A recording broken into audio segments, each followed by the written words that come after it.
ವಿಷಯ ಹೇಳ್ಬೋದು. ಕೆಲವು ಒಂದು ಭಾಗ ಮಾತ್ರ ಹೇಳಿದ್ದೀನಿ ನಾನು. ಹೇಳಿಕ್ಕೆ ಭಾಳ ಕಷ್ಟದ, ತಿಳ್ಕೊಳ್ಳಿಕ್ಕೆ ಭಾಳ ಕಷ್ಟದ. ನೀವು ಅವ್ರ ಕವಿತೆಗಳನ್ನು ಮಾತ್ರ ಓದಬೇಕು, ಬಿಡಬೇಡ್ರಿ. ತಿಳಿದೇ ಇರಲಿ, ಓದಿ ಒಂದು ದಿವಸ ನಿಮ್ಗೆ ತಿಳಿದ್ಬಿಡ್ತು. ಪ್ರಯತ್ನ ಮಾಡಬೇಕಷ್ಟೇ. ಅಂಥ ಕೆಲಸ ನಡೆದಿದೆ. ಅದರೊಳಗೆ ನಾವೆಲ್ಲ ಭಾಗವಹಿಸಬೇಕು. ಈ ಸಂಜೆ ನಿಮ್ಮನ್ನು ನನ್ನ ಗದಗಂತ 33 ವರ್ಷ ಬದುಕಿದ್ದಿದ್ದು ನನ್ನ ಬದುಕಿನ ಬಹುಭಾಗ.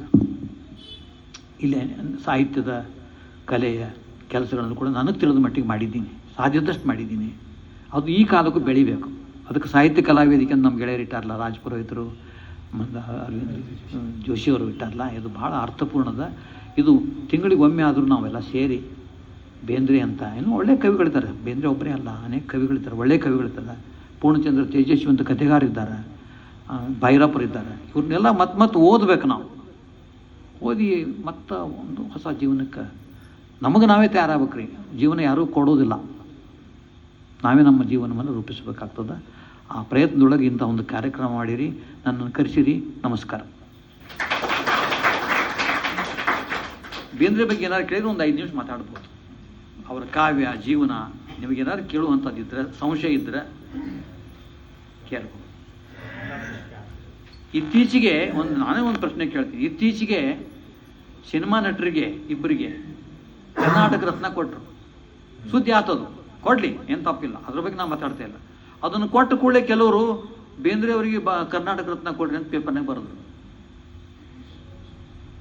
ಈಗ ನೆನಪಾಗ್ತೇನೆ ನಿಮಗೆ ಬೇಂದ್ರೆ? ಸಿನಿಮಾ ನಟರಿಗೆ ಕೊಟ್ಟಾಗ ನೆನಪಾಗ್ತದೆ. ನಾ ಕೇಳಿಕತ್ತೀನಿ, ನಾನ್ ಚಾನ್ಸ್ ಇದು. ಬೇಂದ್ರೆಗೇನೂ ಕೊಡಬೇಕಾಗಿಲ್ಲ, ಬೇಂದ್ರೆ ಓದಬೇಕಷ್ಟೇ. ಅವ್ರು ಹೇಳ್ತಿದ್ರು, ನಾನು ಕವಿ, ನನಗೆ ಬೇಕಾಗಿದ್ದು 2 ಕಿವಿ ಅಂತ. ಕಿವಿ ಕೊಡ, ಬೇಂದ್ರೆ ಕಾವ್ಯದ ಕಿವಿ ಕೊಡೋದು ಅಷ್ಟೇ ಕೆಲಸ ರೀ. ಅವ್ರಿಗೆ ಕರ್ನಾಟಕ ರತ್ನ ಕೊಟ್ಟರೆ, ಭಾರತ ರತ್ನ ಕೊಟ್ಟೆ, ಏನು ಒಂದು ಉಪಕಾರ ಕೊಟ್ಟೆ ಅಂತಂದ್ರೆ ಯಾರು ತೊಗೊಳಿಕ್ಕೆ ಯಾರಿದ್ದಾರೋ? ನಿಮ್ಗೆ ಹೇಳ್ತೀನಿ ಒಂದು ಕೊನೆ ಮಾತು. 1970 ನವೆಂಬರ್ 30 ನೆನಪದು ನನಗೆ, ಸೋಮವಾರ. ಬೇಂದ್ರೆ ಅವರಿಗೆ ಕರ್ನಾಟಕ ವಿಶ್ವವಿದ್ಯಾಲಯದೊಳಗೆ ಗೌರವ ಡಾಕ್ಟರೇಟ್ ಕೊಟ್ಟರು. ಗೌರವ ಡಾಕ್ಟರೇಟ್ ಕರೆದು ನಾನು ಹೋಗಿದ್ದೆ, ನಿಂತು ಮಾತಾಡಿದ್ರು. ಎದ್ದು ನಿಂತು ಹೇಳಿದರು, ನನಗೆ ಇವತ್ತು ಕರ್ನಾಟಕ ವಿಶ್ವವಿದ್ಯಾಲಯದವರು DR ಬೇಂದ್ರೆ ಅಂತ ಕೊಟ್ಟಾರ. ಕೊಡ್ಲಿಕ್ಕೆ ಇವ್ರು ಯಾರು? ನಾ ಹುಟ್ಟ DR ಬೇಂದ್ರೆ ಇದ್ದೀನಿ. ಇದನ್ನ ಮಾತನ್ನು ನಾ ನೋಡೀನಿ, ಕೇಳೀನಿ. ಹೆಂಗೆ ಮಾರ್ಬೇಕಾದ್ರೆ ನೋಡ್ರಿ. ಯಾಕೆ ಹಂಗಂದ್ರು ವಿಚಾರ ಮಾಡಿದ್ವಿ. ಯಾಕಂದ್ರಂತಾರ, ಇದು 70 ಅವ್ರಿಗೆ ಕೊಟ್ಟದ್ದು. 68ರೊಳಗನೆ ಮೈಸೂರು ವಿಶ್ವವ್ರು ಕೊಟ್ಟಿದ್ರು ಅವ್ರಿಗೆ. ದೂರದವ್ರು ಕೊಡ್ತಾರ, ಮನಿ ಮಕ್ಕಳಿದ್ದವರು ತಮಗೆ ಬೇಕಾದಾಗ ಕೊಡ್ತಾರೆ, ತಮಗೆ ಬೇಕಾದಾಗ ಕೊಡ್ತಾರೆ. ಇದೆ ಅಂತ ಇದು ನಾವು ಪ್ರಶ್ನೆ ಮಾಡಬೇಕು. ಇದು ಬೇಂದ್ರೆ ಪ್ರಶ್ನೆ ಅಲ್ರಿ. ನಮ್ಮ ಕನ್ನಡಿಗರಿಗಿರ್ತಕ್ಕಂಥ ನಿರಭಿಮಾನ ಇಲ್ಲ, ನಮ್ಗೆ ಆತ್ಮಗೌರವ ಇಲ್ರಿ. ನೀವು ಯಾರು ಹೇಳಿ ಅಂದ್ರೆ ಹೌದ್ರಿ, ಹೇಳಿದ್ದೀವ್ರಿ, ಏನು ಮಾಡಿದ್ರಿ ಅನ್ನುವಂಥ ಮತ್ತಿದ್ದೇವೆ ನಾವು. ಅಭಿಮಾನ ಇಲ್ಲ ನಿಮಗಂದ್ರೆ ಹೌದ್ರಿ, ಏನು ಮಾಡೋದು ಇಲ್ಲ ನಮಗೆ. ಉತ್ತರ ಭಾರತದಿಂದ ಬಂದು ಇಂಗ್ಲೀಷ್ ಮಾತಾಡ್ತಾನೆ ಅವನು. ನಮ್ಮ ಮನೆ ಗ್ಯಾಸ್ ಹೊತ್ಕೊಂಡ್ಬರ್ತಾನೆ ನಮ್ಮ ಮನೆಗೆ. ಅವನು ರಾಜಸ್ಥಾನದವಂತ, ಕೃಷ್ಣದಾಸ್ ಅಂತ ಹೆಸರು ಹೇಳ್ದ. ಬಂದು ರೊಕ್ಕಂಗೆ ₹2 ಕೊಡು ಅಂತ. ನೀ ಕನ್ನಡದಾಗ ಮಾತಾಡಂತ ಹೇಳಿ, ಮಾಲೂಮನೈ ಅಂತ ಬರೋದ್ರು ಅಂತ ಹೇಳ್ತಾನೆ. ಮಗನ ಬರ್ರಿ ಅಂತ ಹೇಳಿ ಮಾತಾಡಿದ್ಮೇಲೆ ದುಡ್ಡು ಕೊಡ್ತೀನಿ ಅಂತ ಹೇಳಿ ಕಲ್ತಾನೀಗ. ಅವನು ಮನೆ ಬಂದ, ಕನ್ನಡದಾಗ ಮಾತಾಡಿದ. ಎಷ್ಟು ರೊಕ್ಕ ಕೊಡ್ಬೇಕಂದೆ? 8840 ಕೊಡ್ಬೇಕಂತಂದು. ಹಿಂಗೆ ಬಾ ಅಂತ, ಹಿಂಗೆ ಬಾ. ಇದು ಮಾಡ್ಲಿಕ್ಕೆ ಬರ್ತದೆ. ಸಣ್ಣ ವಿಷಯ ಇವು ಮಾತಾಡ್ತಾರ್ರಿ. ರೈಲ್ವೆ ರಿಸರ್ವೇಷನ್ ಹೋಗಿರ್ತೀವಿ, ಇಂಗ್ಲೀಷ್ನಾಗ ಬರಿತೀವಿ ಎಲ್ಲ. ಅಜ್ಜಿ ಇಲ್ಲ, ಕನ್ನಡದಾಗ ಬರ್ರಿ ನೀವು. ಯಾವನ ಇಲ್ಲ ಅಂದ್ರೆ ಯಾಕಂತ ಕೇಳ್ರಿ, ಕೊಡ್ತಾರವ್ರು. ಅವ್ರೆಲ್ಲರಿಗೂ ಕನ್ನಡ ಬರ್ತದೆ. ಬ್ಯಾಂಕಿಗೆ ಹೋದ್ರೆ ಚೆಕ್ ಕನ್ನಡದಾಗ ಬರೀ, ಅಂಕಿ ಮಾತ್ರ ಇಂಗ್ಲೀಷ್ನಾಗ ಬರೀ. ಯಾಕೆ ಅಂಕಿ ಅದು ಇದ್ರೊಳಗೆ ಇರ್ತದ, ಅಂತಾರಾಷ್ಟ್ರೀಯ ಭಾಷೆ ಇರೋದ್ರಿಂದ ಇಂಗ್ಲೀಷ್ ಮಾಡೋಣ ಅಷ್ಟೇ. ಅಂಕಿ ಇಂಗ್ಲೀಷು ಅಚ್ಚ ಕನ್ನಡದಾಗ ಬರೀರಿ ನೀವು, ಇಲ್ಲಲಿಕ್ಕೆ ಸಾಧ್ಯನೇ ಇಲ್ಲ. ಇವೆಲ್ಲ ಮಾಡಬೇಕು. ಬೇಂದ್ರೆ ಮಾಡಿದರು. ಬೇಂದ್ರೆ ಸಂದರ್ಭ ಯಾಕೆ ಹೇಳ್ಬೇಕಂತಂದ್ರೆ, ಮರಾಠಿ ಮನೆ ಮಾತು ಎಂದು ನಾ ಮನೆ ಮಾತು ಅಂತ ಹೇಳಿಲ್ಲ ಅವರು. ಮರಾಠಿ ಅಷ್ಟು ಚಂದ ಮಾತಾಡ್ತಿದ್ರು. ಎಷ್ಟು ಚಂದ ಮಾತಾಡಿದ್ರು. ಸೊಲ್ಲಾಪುರದಾಗ ಎಲ್ಲ ಮರಾಠಿಗರು ಅವ್ನು ಪ್ರೀತಿ ಮಾಡಿದರು. ಒಂದು ಸಾಹಿತ್ಯ ಸಮ್ಮೇಳನಕ್ಕೆ ಬೇಂದ್ರೆ ಅವ್ನು ಕರೀತಾರ. ಏನು ಬರ್ರಿ ನೀವು ಕನ್ನಡ ಪ್ರತಿನಿಧಿಯಾಗಿ ಬರ್ರಿ. ಬಂದರು, ಕೂತ್ರು. ಹಿಂಗೆ ಬೇಂದ್ರೆ ಅಂತವ್ ಅಲ್ಲೇ ಹೆಂಗೆ ಕೊಡ್ಬೇಕು, ವೇದಿಕೆ ಕರೀರಿ ಅಂತಂದ್ರು. ವೇದಿಕೆ ಕೂತ್ಕೊಳ್ಳೋ ಅಧ್ಯಕ್ಷ ಅವ್ರನ್ನ ಯಾಕೆ ಕರೀರಿ, ಅವ್ರೇನು ಮಾಡೋದು? ಇಲ್ಲ, ಅವರು ಮರಾಠಿ ಮಾತಾಡ್ತಾರ. ಒಂದು 5 ನಿಮಿಷ ಕೊಡ್ರಿ ಅವ್ರಿಗೆ ಸಾಕು. ಬೇಂದ್ರೆ ಅವ್ರು ಬಂದು, ಸರ್ ನೀವು ಒಂದು 5 ನಿಮಿಷ ಮಾತಾಡ್ಬೇಕ್ರಿ ಅಂದ್ರಿ. 5 ನಿಮಿಷ ಮಾತಾಡ್ತೀನಿ. ಶುರು ಮಾಡಿದರು, 50 ನಿಮಿಷ ಆದರೂ ಯಾರಿಗೂ ನೆನಪಿಲ್ಲ. ಅವ್ರೇನು ತಿಳ್ಕೊಂಡ್ರು, ಇವ್ರು ಮನೆ ಮಾತು ಮರಾಠಿ ಇರೋದ್ರಿಂದ ಸುಮ್ಮನೆ ಏನೋ ಒಂದು ಮಾತಾಡ್ತಾರೆ, ಫಾರ್ಮಲ್ ಆಗಿ ಮಾತಾಡ್ತಾರೆ, ಅದು 5 ನಿಮಿಷ ಸಾಕು ಅವ್ರಿಗೆ ಅಂತ ಅವ ಅಂದಿದ್ದ. ಅವ್ರಿಗೆ ಮಾತು ಹಿಂಗೆ ಆಡಿದ್ರಲ್ಲ, ಅವ್ನು ಗೊತ್ತಿರೋದಂಥ ಅನೇಕ ಮರಾಠಿ ವಿಷಯಗಳನ್ನು ಭಾಷಣ ಮಾಡಿಬಿಟ್ರು. ಅವನಿಗಿಂತ ಹೆಚ್ಚು ಓದಿಬಿಟ್ಟಿದ್ರು ಮರಾಠಿ ಒಳಗೆ. ಇದು ಯಾಕೆ ಹೇಳ್ತೀನಿ ಅಂತಂದ್ರೆ, ಸ್ವಾಭಿಮಾನ ಜ್ಞಾನ ಒಂದಕ್ಕೊಂದು ಕೂಡಿಪಕ್ಕಿವು. ನಾವು ಅಜ್ಞಾನಿಗಳಿರೋದ್ರಿಂದ ನಾವು ಆ ರೀತಿ ಅವ್ರು ಮಾತಾಡ್ತೀವಿ. ನಮ್ಮ ಅಜ್ಞಾನ ಅದು, ಅಜ್ಞಾನ ಅಷ್ಟೇ, ಮತ್ತೇನಿಲ್ಲ. ನೀವು ಜ್ಞಾನಿಗಳೇ ಆದ್ರೆ ಕನ್ನಡ ಕಲಿತಾರೆ. ಯಾರೇ ಬರಲಿ, ಉದ್ಯೋಗಕ್ಕೆ ಬಂದಿರ್ತಾರೆ, ಕನ್ನಡ ಕಲಿಬೇಕು, ಅವ್ರು ಕಲಿತಾರೆ. ಅದೇ ತಮಿಳ್ನಾಡಿಗೆ ಹೋಡ್ರಿ, 2 ದಿವಸ ಕಲಿತಾರೆ ಅವ್ರು ತಮಿಳು. ಯಾಕಂದ್ರೆ ತಮಿಳ್ರು ಯಾರು ಇವ್ರ ಜೋಡಿ ಮಾತಾಡೋದಿಲ್ಲ ರೀ, ತಮಿಳು ಮಾತಾಡ್ತಾರೆ ಅವರು. ಅದು ಸ್ವಾಭಾವಿಕ, ಅದು ಅಭಿಮಾನ ಅಲ್ಲ, ಅದು ಸ್ವಾಭಾವಿಕ ರೀ. ನೀವು ಕನ್ನಡ ಪ್ರೊಫೆಸರ್ ಅದಕ್ಕೆ ನೀವು ಅಭಿಮಾನ ಅಂತೀರಿ, ನಾನ್ ಸೆನ್ಸ್ ಅದು. ಅಭಿಮಾನ ಏನು? ತಾಯಿ ಬಗ್ಗೆ ಅಭಿಮಾನ ಇರುತ್ತೆ ನಮಗೆ. ತಾಯಿ ಅಂತ ಹೇಳಿಕ್ಕೆ ಅಭಿಮಾನ ಹಾಕ್ಬೇಕ್ರಿ. ಯಾಕೆ ತಾಯಿ ಅಂದ್ರೆ ಮುಗಿದು ಹೋತು, ಈಕೆ ನಮ್ಮ ತಾಯಿ ರೀ ಅಂತಂದ್ರೆ ಮುಗಿದು ಹೋತು. ಅಭಿಮಾನ ಹೇಳ್ತಾರೆ ತಾಯಿ ಬಗ್ಗೆ, ನಾನ್ ಸೆನ್ಸ್ ಅದು, ಹಂಗನ್ಬಾರ್ದು. ಇದು ಬಂದ್ರೆ ಬೇಂದ್ರೆ ಅವರು ಕನ್ನಡಕ್ಕೆ ಇದ್ದದ್ದು ಸಾರ್ಥಕ. ಯತ್ನ ಬರೀ ಅವ್ರ ಬಗ್ಗೆ ಭಾಷಣ ಮಾಡಿ ಹೊಗಳಿ ಹೋಗೋದ್ರೊಳಗೆ ಏನೋ ಅರ್ಥ ಇಲ್ಲ. ಏನಾರಿದ್ರೆ ಕೇಳ್ರಿ.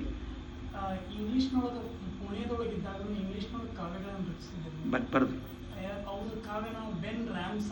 ಬರೀತದೆ. ಬೆನ್ ರಾಮ್ಸನ್, BENRAMSON ಅಂದ್ರೆ ಬೇಂದ್ರೆ ರಾಮನ ಮಗ. ಅವರಪ್ಪನ ಹೆಸರು ರಾಮಚಂದ್ರ, ಬೇಂದ್ರೆ ರಾಮನ ಮಗ ನಾನು ಅಂತ ತೋರಿಸ್ಲಿಕ್ಕೆ ಹಂಗೆ ಬರೀತಿದ್ರು. ಬಹಳ ವಿಚಿತ್ರ ವ್ಯಕ್ತಿ ಅವರು. ಮಂದಿಗೆ ಮಜಾ ಮಾಡಿಬಿಡ್ತಿದ್ರು ಅವರು. ಬೆನ್ ರಾಮ್ಸನ್ ಎಷ್ಟು ಚಂದ ಬರ್ದಾನಂತಂದ್ರೆ, ಚಂದ ಬರ್ದಿನ ಅಂತ ಹೇಳ್ರಿ, ಯಾರು ಬರ್ದಂತ ತಿಳ್ಕೊಬೇಕಾಗಿಲ್ಲ. ಮನುಷ್ಯನ ಹೆಸರು ಮುಖ್ಯ ಅಲ್ಲ, ಚಂದ ಬರಿತಾನಿಲ್ಲೋ ಅದು ಮಾಡ್ತಿದ್ರು. ಮಜಾ, ಭಾಳ ಮಜಾ ಮನುಷ್ಯ ಅವರು. ಅವ್ರ ಜೋಡಿ ನಾವು ಅನೇಕ ಸಲ ಮಾತಾಡಿವಲ್ಲ, ಅನೇಕ ಮಜಾ ವಿಚಾರಗಳನ್ನು ಶಬ್ದಗಳನ್ನ ಹೇಳ್ಯಾರ ನಮ್ಗೆ. ಕವಿತೆ ಒಳಗಂತೂ ಹೇಳ್ಯಾರ. ವೈಯಕ್ತಿಕವಾಗಿ ಹೇಳ್ತೀನಿ ನಾನು.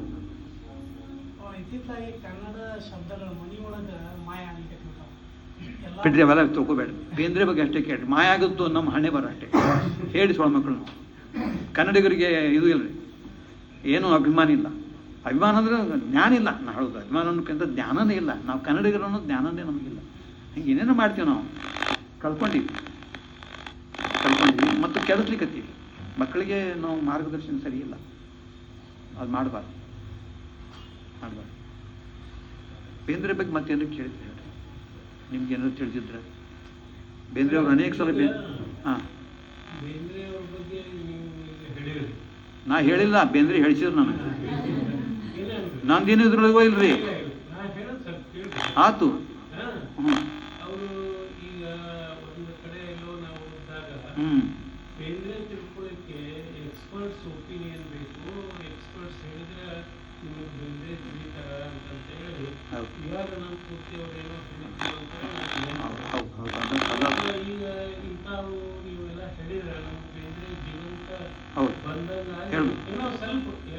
ಅಲ್ಲಲ್ಲ, ಹೇಳು ಕರ್ತವ್ಯದ ರೀ. ನಾನು ಇಲ್ಲಿ ಬಂದದ್ದು, ನಾನು ಕಳೆದ 30 ವರ್ಷಗಳಿಂದ ಬೇಂದ್ರೆ ಬಗ್ಗೆ ಹೇಳ್ಕೊತೀವಿ ಬಂದೀನಿ. ನಾನು ಸಾಹಿತ್ಯ ಕಲಾ ವೇದಿಕೆ ಒಳಗೆ ಪ್ರತಿ ವರ್ಷ ಜನವರಿ 31ಕ್ಕೆ ಬೇಂದ್ರೆ ನಾವು ಜನ್ಮದಿನ ಮಾಡ್ತಿದ್ವಿ. ಬಹುಶಃ ನಾ ಮಾಡೋ ಈ ಕೆಲಸಕ್ಕೆ ನನಗೆ ಅಧ್ಯಕ್ಷ ಅಂತ ಮಾಡಿದರು. ತಿಳುವಳಿಕಿದ್ದಾಗ ಮಾಡಿದರು, ಅಜ್ಞಾನಿಗಳು ಬಂದಾಗ ಹೊರಗೆ ಹಾಕಿದ್ರು. ಇವತ್ತು ಕರ್ನಾಟಕ ಇರೋದು ಅಜ್ಞಾನಿಗಳು ಭಾಳ ಇದ್ದಾರೆ ರೀ. ಮತ್ತು ಅದನ್ನು ಬೆಳೆಸ್ಲಿಕ್ಕತ್ತಾರ, ಮತ್ತು ಬೇಂದ್ರೆಯನ್ನು ಬೇಕಂತಲೇ ಮರಿಲಿಕ್ಕತ್ತಾರ, ವ್ಯವಸ್ಥಿತವಾಗಿ ಮರಿಲಿಕ್ಕತ್ತಾರೆ. ಈಗ ನೀವು ಹೇಳಿದ್ರೆ ಅನಂತಮೂರ್ತಿ ಅಂಥವ್ರೆಲ್ಲ ಯಾರು ಇಲ್ಲಿ? ಅನಂತಮೂರ್ತಿ, ಕುರ್ತಕೋಟಿ ಇವೆಲ್ಲ ಇದ್ದಾಗ ಕರ್ನಾಟಕದ ಬೇಂದ್ರೆಗೆ ಮಹತ್ವ ಇತ್ತು. ಈಗ ಹೇಳೋರನ್ನ ಅಲಕ್ಷ್ಯ ಮಾಡ್ಲಿಕ್ಕತ್ತಾರೆ. ದುರ್ದೈವ, ಒಂದು ಕಾಲ, ಇಳಿಕೆಯ ಕಾಲ ಇದು. ಕರ್ನಾಟಕದ ಅಧೋಗತಿಯ ಕಾಲದಾಗಿದ್ದೀವಿ ನಾವು. ಯಾಕೆ ಎಲ್ಲ ಚಿಲ್ಲರ ಮಂದಿ ಎಲ್ಲ ರಾಜಕಾರಣಿಗಳು, ಮಂತ್ರಿಗಳಾಗಲಿಕ್ಕತ್ತಾರೆ. ಮುಖ್ಯಮಂತ್ರಿ ಒಬ್ಬನ ಬುದ್ಧಿವಂತ ತೋರಿಸಿ ಹೌದಂತೀನಿ ನಾನು. ಕಳೆದ 20 ವರ್ಷಗಳಿಂದ ಇದ್ದದ್ದು ಮಾತು ಹೇಳ್ತೀನಿ. ಧರ್ಮವೀರ್ ಧರ್ಮಸಿಂಗ್ ಇದ್ರಲ್ಲ, ಕೊನೆ ಮುಖ್ಯಮಂತ್ರಿ ಅವರು. ಮುಖ್ಯಮಂತ್ರಿ ಅಂತ ಹಂಗಿರ್ತಾರೆ, ಇರಬೇಕಲ್ಲ, ಹಂಗಿರ್ತಾರೆ. ಕೊನೆ ಮುಖ್ಯಮಂತ್ರಿ ಅವರು. ಧರ್ಮಸಿಂಗ್ ಹೋದ ಮೇಲೆ ಒಬ್ಬ ಮುಖ್ಯಮಂತ್ರಿನೂ ಬಂದಿಲ್ಲ. ಕನ್ನಡದ ಮುಖ್ಯಮಂತ್ರಿ ಬಂದಿಲ್ಲ, ಜ್ಞಾನವಂತ ಮುಖ್ಯಮಂತ್ರಿ ಬಂದಿಲ್ಲ. ಇದು ಕರ್ನಾಟಕ ದುರ್ದೈವ. ಅಧೋಗತಿ. ಮತ್ತು ಮಂತ್ರಿಗಳು ಹೆಂಗಿರ್ತಾರೆ? ಇಲ್ಲ, ಆಣೆ ಮಾಡಿ ಹೇಳ್ತೀನಿ ಬೇಕಾದ್ರೆ, ಅವ್ರ ಹೆಸರು ತೊಗೊಂಡು ಹೇಳ್ತೀನಿ ನಾನು, ಅವ್ರು ಏನೇನು ಮಾಡ್ಯ ಅವ್ರು ಅಧೋಗತಿಗೆ ಏನು ಮಾಡಿದ್ದೆಲ್ಲ ಹೇಳ್ತೀನಿ ಬೇಕಾದ್ರೆ, ಅನುಭವಿಸಿ ನಾನು ಅದಕ್ಕೆ ಹೇಳ್ತೀನಿ ನಾನು. ಹೌದು, ಬೇಂದ್ರೆನ ಅರ್ಥ ಮಾಡ್ಕೊಳ್ಳಿಕ್ಕೆ ಒಬ್ರು ಬೇಕೇ ಬೇಕು. ಕುರ್ತುಕೋಟಿ ನಂಬರ್ 1, GS ಆಮೂರ್ ಇನ್ನೊಬ್ಬರು, ಆಮೇಲೆ KS Narayanachar, professor SS Kulkarni, ಇದೇ ನಮ್ಮ ಇದು ಕೋಟು ಮುಚ್ಚಿಗೆ, ನಮ್ಮ ಇವರು ಮಾವನ ಊರು ಕೋಟು. ಅದನ್ನೇ ಮಾಡ್ಲಿಕ್ಕತ್ತೀನಿ ಈಗ ನಾನು. 6 ಬಂದವ್ರಿ, ಇನ್ನೊಂದು 7-8 ಬರ್ತಾವೆ. 4 ತಂತಿ ಅನುರಣನ ಅಂತ ಅದಕ್ಕೆ ಟೈಟಲ್ ಕೊಟ್ಟು ಎಲ್ಲ ಲೇಖನಗಳು 4 ತಂತಿ ಬಗ್ಗೆ ಎಷ್ಟು ಮಂದಿ ಬರ್ದಾರೆ? 10 ಮಂದಿ ಬರ್ದಾರೆ. ಈಗ 6 ಬಂದು ಇನ್ನು 4 ಬರ್ತಾವೆ. ಓದ್ಬೇಕಷ್ಟೇ. ನಾವು ಕಂಪ್ಲೇಂಟ್ ಮಾಡೋದ್ರಾಗ ಅರ್ಥ ಇಲ್ರಿ. ಅವ್ರು ಹಿಂಗೆ ಹೇಳ್ತಾರೆ, ಅವ್ರು ಹಂಗೆ ಹೇಳ್ತಾರೆ, ಏನು ಮಾಡೋದು? ನಾವು ಓದ್ಬೇಕಷ್ಟೇ. ನಾವು ಓದಬೇಕು ಎಷ್ಟು ಆತ್ಮಜ್ಞಾನ ಇದ್ರೆ ಓದ್ತೀವಿ, ಇಲ್ಲ ಓದ್. ಬೇಂದ್ರೆ ಆತ್ಮಜ್ಞಾನ ಕವಿ ಇರೋದ್ರಿಂದ ಅವ್ರಿಗೆ ಪ್ರಚಾರ ಬೇಕಾಗಿಲ್ಲ. 4 ತಂತಿ ಓದಿದ್ರೆ ನಮ್ಮ ಜೀವನದಾಗ ಒಂದು ಹೊಸ ಅರ್ಥ ಬರ್ತದೆ ರೀ, ಬದುಕು ಬರ್ತದೆ. ನಾ ಬದುಕ್ತಿದ್ದೀನಿ, ಬದುಕು ಬಾಳು ಆಗ್ತದೆ. 4 ತಂತಿ ಓದಿದ್ರೆ ನನಗೆ ಬಾಳು ಅನ್ನಿಸ್ತದೆ. ನಾ ಬರೀ ಬದುಕಲಿಕ್ಕತ್ತಿಲ್ರಿ, ತಿಂದು ಉಂಡು ಹೋಗ್ತಕ್ಕಂಥದ್ದಲ್ಲ, ಬಾಳು ಆಗ್ತದೆ. ಆ ಬಾಳು ಆದಾಗ ಕೊರತೆಗಳು ಕಾಣ್ತವ, ಬೈಬೇಕಾಗ್ತದೆ ಅಷ್ಟೇ, ಕಣ್ಣು ಮುಚ್ಚಿರ್ಲಿಕ್ಕೆ ಆಗೋದಿಲ್ಲ.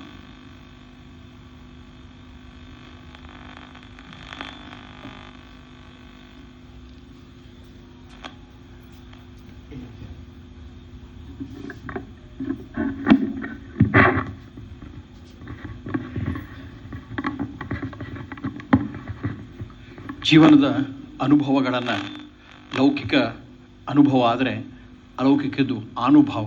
ಜೀವನದ ಅನುಭವಗಳನ್ನು ತಮ್ಮ ಆನುಭಾವಿಕ ಕಾವ್ಯದ ಮೂಲಕ ಮತ್ತೆ ಹೊಸ ಪ್ರೇರೇಪಣೆಯನ್ನು ಬದುಕಲಿಕ್ಕೆ ಮಾಡಿಕೊಟ್ಟಂತಹ ಬಹು ಮಹತ್ವದ ಕವಿ ವರಕವಿ ಬೇಂದ್ರೆಯವರ ಇಡೀ ಜೀವನವನ್ನೇ ಬಹಳ ಅತ್ಯಂತ ಅರ್ಥಪೂರ್ಣವಾಗಿ ಸುಂದರವಾಗಿ ಅದರ ಹಿಂದಿನ ಅನುಭವವನ್ನು ನಮಗೆಲ್ಲ ಬಹಳ ಸುಂದರವಾಗಿ ತಿಳಿಸ್ಕೊಟ್ಟಂಥ, ಬಹುಶಃ ನಾವೆಲ್ಲ ಒಂದು ಬೇಂದ್ರೆ ಲೋಕಕ್ಕೇ ಹೋಗಿದ್ವೇನೋ ಅನ್ನೋಷ್ಟರ ಮಟ್ಟಿಗೆ ನಮ್ಮ ರನ್ಮನಗಳನ್ನು ಡಾಕ್ಟರ್ ಶ್ಯಾಮ್ ಸುಂದರ್ ಬಿದಿರುಕುಂದಿ ಸರ್ ಮುಟ್ಟಿದ್ದಾರೆ.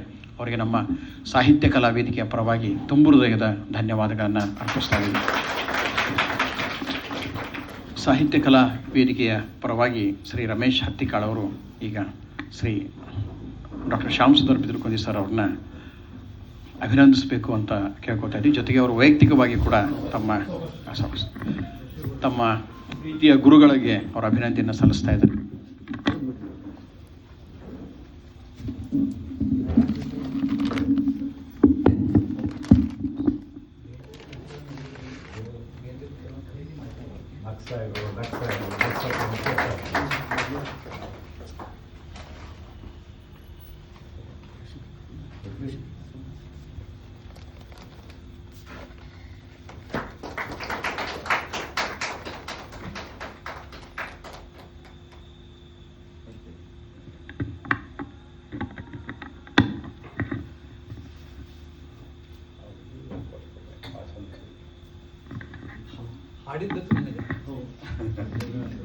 ಮಧುವತಿಯವರಿಗೆ ಸರಿಂದ ಆಶೀರ್ವಾದ.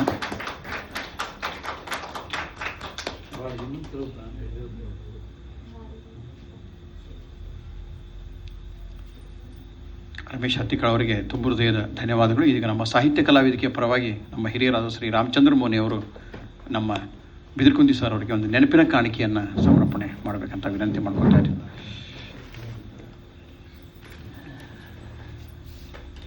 ಪುಸ್ತಕಾರ್ಪಣೆ ಮತ್ತು ನೆನಪಿನ ಕಾಣಿಕೆ ಸಮರ್ಪಣೆ ರಾಮಚಂದ್ರ ಮೋನಿ ಅವರಿಂದ ಬಿದಿರುಕುಂದಿ ಸರ್ ಅವರಿಗೆ ನಮ್ಮ ಸಾಹಿತ್ಯ ಕಲಾ ವೇದಿಕೆಯ ಪರವಾಗಿ.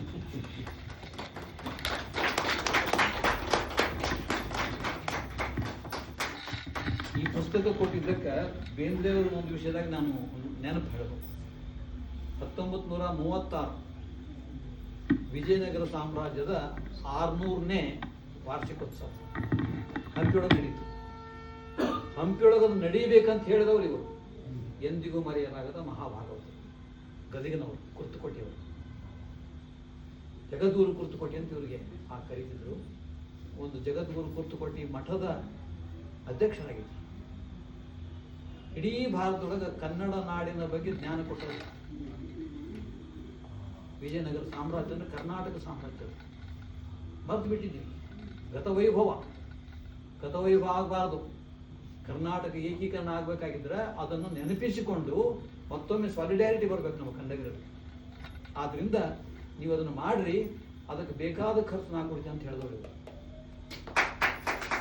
ನೀವು ಹೇಳಿದ್ದ ತರ ಆಲೂರು ವೆಂಕಟರಾಯರು ಆ ಕಾರ್ಯಕ್ರಮವನ್ನ 5 ದಿವಸ ಹಂಪಿ ಒಳಗೆ ಮಾಡ್ತಾರೆ. ದುಡ್ಡು ಇರಲಿಲ್ಲ, ಸರ್ಕಾರ ದುಡ್ಡು. ಈಗ ಸರ್ಕಾರ ದುಡ್ಡು ಕೊಟ್ಟದ್ದು ಹಾಳು. ಕನ್ನಡ ಸಾಹಿತ್ಯ ಸಮ್ಮೇಳನ ಮಾಡ್ತಾರಲ್ಲ, ಅಷ್ಟು ಹಾಳು. ಅದು ಕೋಟ್ಯಾಂತರ ರೂಪಾಯಿ ಹಾಳಾಗಿತ್ತದು ಕನ್ನಡ. ಆದ್ರೆ ಇಲ್ಲಿ ಖರ್ಚು ಮಾಡಿದ್ದು ಅವರವರು ಯಾರ ಅಭಿಮಾನದ ಅವ್ರು ತಾವು ಖರ್ಚು ಮಾಡ್ಕೊಂಡು ಬರಬೇಕು. ಊಟಕ್ಕೆ ಹಾಕ್ತೀವಿ, 5 ದಿವಸ ಊಟಕ್ಕೆ ಹಾಕಿ ಅನೇಕ ಕಾರ್ಯಕ್ರಮಗಳು ಮಾಡಿದ್ರು. PM ಶ್ರೀಂಗ್ ಅಂತ ದೊಡ್ಡವರು, ಎಲ್ಲಾ ಕನ್ನಡಿಗರು ಬಂದಿದ್ರು. ಎಲ್ಲಾ ಕನ್ನಡ ಸಾಹಿತಿಗಳು, ಲೇಖಕರು, ಪ್ರೊಫೆಸರು, ಶ್ರೀರಂಗ್ರಂತವರು, ಬೇಂದ್ರೆ ಅಂತೂ ಬರಲೇಬೇಕಲ್ಲ. ಅಷ್ಟೇ ಅಲ್ಲ, ಈ ಕಾರ್ಯಕ್ರಮಕ್ಕೆ ನಮ್ಗೆ ಎಷ್ಟು ಶಕ್ಯ ಆಗ್ತದೆ ಅಷ್ಟು ಕಾಂಟ್ರಿಬ್ಯೂಷನ್ ಮಾಡಬೇಕು ಅಂತ ಹೇಳಿದಾಗ ಆಲೂರು ವೆಂಕಟರಾಯರು ಬೇಂದ್ರೆ ಅವ್ರಿಗೆ ಹೇಳಿದ್ರು, ನೀವು ಕಾಂಟ್ರಿಬ್ಯೂಷನ್ ಕೊಡಬೇಕು ಅಂತ. ಆದ್ರೆ ಬೇಂದ್ರೆ ನಿರುದ್ಯೋಗದಾಗಿದ್ದರು, ನೆನ್ಪಿಟ್ರು. ನಾ ಹೆಂಗೆ ಕೊಡ್ರಿ ಅಂತ ಅಲ್ಲಿಲ್ಲ ಅವರು. ನೀವು ಹೇಳಿರೋದ್ಮೇಲೆ ಕೊಡಬೇಕು.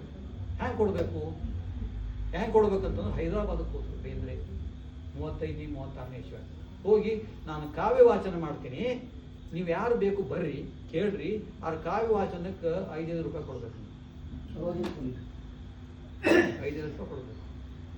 ಇಲ್ಲ ನಮ್ಗೆ ಅಷ್ಟ 2 ರೂಪಾಯಿ ಆದ್ರೂ ಕೊಡ್ರಿ, ಏನೇ ಕೊಡ್ರಿ ಅಂತ ಹೇಳಿ ಸುಮಾರು ಒಂದು 300 ರೂಪಾಯಿ ಕಾವ್ಯ ವಾಚನ ಮಾಡಿ ಆ 300 ರೂಪಾಯಿ ಆಲೂರು ವೆಂಕಟರಾಯ ಕಡೆ ಕೊಡ್ತಾರೆ. ನಿರುದ್ಯೋಗಿ ಕವಿ. ನಿರುದ್ಯೋಗ ಅನೇಕ ಆಗ್ತದಾ? ಇಲ್ಲ. ಅದಕ್ಕೆ ಬೇಂದ್ರೆ ಅಂತಾರ, ನನ್ನ ಜೀವನದ ಕಾವ್ಯೋದ್ಯೋಗ ಅಂತಾರ. ಶಬ್ದ ಹೆಂಗದ ನೋಡಿ. ಕಾವ್ಯ ಉತ್ ಯೋಗ. ಉದ್ಯೋಗನ ನೀವು ನೌಕರಿ ಮಾಡೋದಲ್ರಿ. ಉತ್ ಯೋಗ ಅಂದ್ರೆ ಮೇಲೆ ಹೋಗುದು. ಉತ್ ಯೋಗ ಮೇಲೆ ಹೋಗಿ ನಾನು ಸಾಧಿಸ್ಬೇಕು. ಅದೇ ನಾನು ನೀನು ನಾನು ತಾನು. 4 ತಂತಿ ಅರ್ಥನೇ ಅದು. ಉದ್ಯೋಗ, ಉದ್ಯೋಗ ಜೀವನದ ಉದ್ಯೋಗ. ಕಾವ್ಯ ಬರೀದೇ ಉದ್ಯೋಗ, ಕಾವ್ಯ ಹಂಚುತ್ತೆ ಉದ್ಯೋಗ. ಈ ಮಹನೀಯರ ಫೋಟೋ ಕೊಟ್ಟದಕ್ಕೆ ನಾನು ಹೇಳಬೇಕಾದ ಮಾತಿಲ್ಲ. ಸುಮ್ಮನೆ ಪುಸ್ತಕ ತೊಗೊಂಡು ಹೋಗೋದಲ್ಲ. ದಯವಿಟ್ಟು ಈ ಪುಸ್ತಕ ಓದ್ರಿ. ಎಂತ ಒಳ್ಳೆ ಕೆಲಸ. ಇಡೀ ಜಗತ್ತಿನೊಳಗ ಬಹಳ ಪ್ರಸಿದ್ಧ ಜಗದ್ಗುರು ಅವರು. ಶಂಕರಾಚಾರ್ಯತೆ ಅವ್ರ ಹೆಸರು ಇತ್ತು. ಕುರ್ತುಕೋಟಿ ಅವರು. ಆ ಕುರ್ತುಕೋಟಿ ಮನೆತನದೊಳಗೆ ಇನ್ನೊಬ್ಬರು ಬರ್ತಾರೆ, ಕೀರ್ತಿನಾಥ್ ಕುರ್ತುಕೋಟಿ. ಬೇಂದ್ರೆ ಅಂದ್ರೆ ಮಕ್ಕಳಿಗೆ ಹೆಸರು ಬರೋದು ಕೀರ್ತಿನಾಥ್ ಕುರ್ತುಕೋಟಿ. ಅವ್ರದ್ದೊಂದು ಪುಸ್ತಕ ಬೇಂದ್ರೆ ಅವ್ರ ಬಗ್ಗೆ ಬರೆದಂತ 500 ಪುಟದ ಪುಸ್ತಕ ಅದು, ವಾಗರ್ಥ ಅಂತ. ಓದ್ಬೇಕದು ವಾಗರ್ಥ. ಕುರ್ತುಕೋಟಿ ಅವರು ಅಂತ ಹೇಳ್ತೀನಿ. ಈಗ ಒಂದು ತಿಂಗಳಿಂದ ಪುಸ್ತಕ ವಾಗರ್ಥ 600 ಪುಟದ ಪುಸ್ತಕ. ಬೇಂದ್ರೆ ಅವ್ರ ಬಗ್ಗೆ ಬರ್ದ.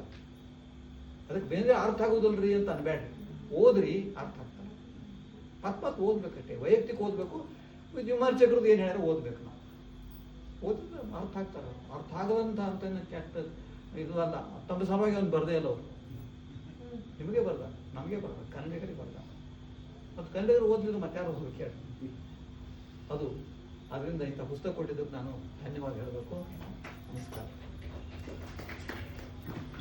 ಧನ್ಯವಾದಗಳು. ಬದುಕು ಅಭಿಮಾನ ಪಡುವಂಥ ವ್ಯಕ್ತಿ. ಧನ್ಯವಾದಗಳು ಸರ್ಗೆ. ಓತಪ್ರೋತವಾಗಿ ಕವನವನ್ನು ಓದಿದನು ಅಂಬಿಕಾತನಯ ದತ್ತ, ಅದರರ್ಥ ತಿಳಿಯಲು ನೋಡಿದನು ಕೀರ್ತಿಯತ್ತ ಅಂತ ಹೇಳಿ ತಿರುಕರದೇಶ ಒಂದು ಭಾಳ ಪ್ರಸಿದ್ಧ ಕವಿತೆ ಇದೆ.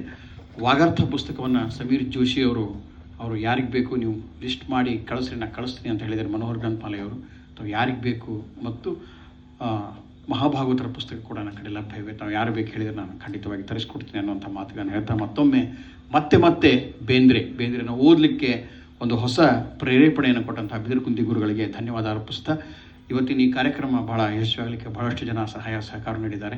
ಇವತ್ತಿನ ಕಾರ್ಯಕ್ರಮದ ಆತಿಥ್ಯವನ್ನು ವಹಿಸಿ ವಿಶೇಷ ಆಮಂತ್ರಿತರಾಗಿ ಆಗಮಿಸಿರುವಂಥ ನಮ್ಮ ಆತ್ಮೀಯ ಸ್ನೇಹಿತರಾದ ಗಿರೀಶ್ ಪಂತರವರಿಗೆ ವಿಶೇಷ ಧನ್ಯವಾದ ಅರ್ಪಿಸ್ತಾ, ನಮ್ಮ ಹಿರಿಯರಾದ ಕುಲಕರ್ಣಿಯವರು ಆಗಮಿಸಿ ಅವರಿಗೆ, ಪ್ರಾಣೇಶ್ ಕುಲಕರ್ಣಿ ಸರ್ ಅವರು ಆಗಮಿಸಿ ಅವರಿಗೆ ನಮ್ಗೆ ಪುಸ್ತಕಾರ್ಪಣೆಯನ್ನು ಮಾಡಬೇಕಂತ ಅವರಿಗೆ ವಿನಂತಿ ಮಾಡ್ಕೊತೇವೆ.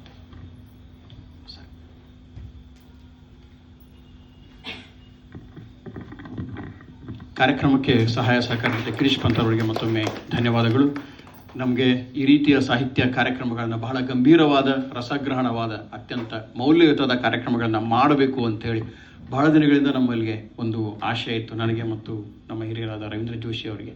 ಅದಕ್ಕೆ ಸ್ಥಳಾವಕಾಶವನ್ನು ಮಾಡಿಕೊಟ್ಟು ಎಲ್ಲ ವ್ಯವಸ್ಥೆಯನ್ನು ಮಾಡಿದಂತಹ ರಾಜ್ ಪುರೋಹಿತ್ ಸಹೋದರರಿಗೆ, ಅರುಣ್ ಅವರಿಗೆ ಮತ್ತು ರವಿ ಅವರಿಗೆ ನಾನು ಮತ್ತೊಮ್ಮೆ ನಮ್ಮ ಎಲ್ಲ ಸಾಹಿತ್ಯ ಕಲಾವೇದಿಕೆ ಪರವಾಗಿ ಅರ್ಪಿಸ್ತಾ ಇದ್ದೀನಿ. ಕಾರ್ಯಕ್ರಮ ಮುಗಿದ ನಂತರ ಉಪಹಾರದ ವ್ಯವಸ್ಥೆ ಇದೆ, ದಯವಿಟ್ಟು ಎಲ್ಲರೂ ಉಪಹಾರವನ್ನು ಸ್ವೀಕರಿಸಬೇಕಂತ ಕೇಳ್ತಾ ಉಪಹಾರದ ವ್ಯವಸ್ಥೆಯನ್ನು ಮಾಡಿದಂತಹ ರವೀಂದ್ರ ಜೋಶಿ ಅವರಿಗೆ ಮತ್ತೊಮ್ಮೆ ತುಂಬ ಹೃದಯದ ಧನ್ಯವಾದಗಳು. ಬಿದಿರುಕುಂದಿ ಸರ್ ಅವರಿಗೆ ಮತ್ತೊಮ್ಮೆ ನಮ್ಮ ಎಲ್ಲ ಸಾಹಿತ್ಯ ಕಲಾವೇದಿಕೆಯ ಪರವಾಗಿ, ಎಲ್ಲ ನಮ್ಮ ಶಿಷ್ಯ ವರ್ಗದ ಪರವಾಗಿ ತುಂಬ ಹೃದಯದ ಧನ್ಯವಾದಗಳು. ಮತ್ತೆ ಮುಂದಿನ ತಿಂಗಳು ಕೊನೆಯ ರವಿವಾರ ಮತ್ತೊಂದು ವಿಶೇಷ ಕಾರ್ಯಕ್ರಮದೊಂದಿಗೆ ತಮಗೆ ಮಾಹಿತಿ ಕೊಡ್ತೀವಿ. ಕಾರ್ಯಕ್ರಮ ಯಶಸ್ವಿ ಆಗಲಿಕ್ಕೆ ತಾವು ಬಹಳ ಮುಖ್ಯ. ಸಹೃದಯರಿದ್ದರೆ ಮಾತ್ರ ಕಾರ್ಯಕ್ರಮ ಯಶಸ್ವಿ ಆಗ್ತದೆ. ತಮಗೂ ಕೂಡ ತುಂಬ ಹೃದಯದ ಧನ್ಯವಾದಗಳು. ಶುಭರಾತ್ರಿ.